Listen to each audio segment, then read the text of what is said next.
नमस्कार दर्शक बंधु शुभ सकाळ। आज हूँ 29 तारिख नवेम्बर मास शुक्रवार। चलतु जाना देश विदेशर किछि बचा बचा गुरुत्वपूर्ण खबर। जदि आपण मैंने पर्यंत वीडियो को लाइक करना वीडियो को लाइक करी चैनल को सब्सक्राइब करी कमेंट माध्यम जनातु आपण मैंने आम भिडियोटी केउ जिल्लारू देखुछंती।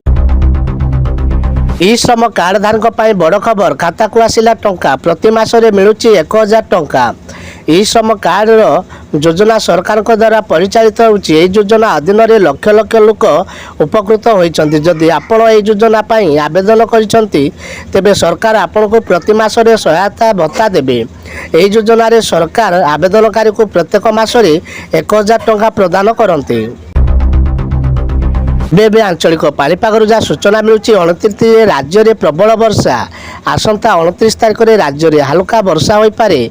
यापर केन्द्रापड़ा जगतसिंहपुर गंजाम और गजपति जिले में स्वल्प वर्षा हो पारे। 29 में भद्रक केन्द्रापड़ा पुरी बालेश्वर जगतसिंहपुर गंजाम और गजपति में स्वल्प वर्षा संभावना रही।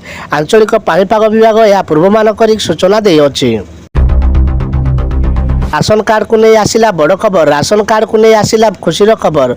राज्य सरकार देले बड़ सूचना। राज्य में 1,77,068 भूत राशन चाउल खाऊले। 1,77,068 मृत हिताधिकारी को चिन्हट होता बेले चालू रही ई केवाईसी प्रक्रिया मृत हिताधिकारी विषय में जमापड़ी। दर ह्रास लगिला ब्रेक। जानतु 10 ग्राम पिछा केते रही महंगा है सुना। लगातार 2-3 दिन ह्रास पर 27 नवेम्बर बुधवार सुधा दरर सुधार आसी।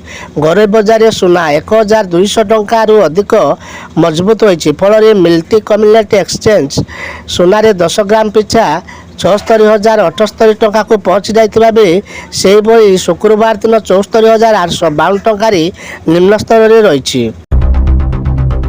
आवास होता नुआ सर्वे आसब नुआ गाइडलाइन।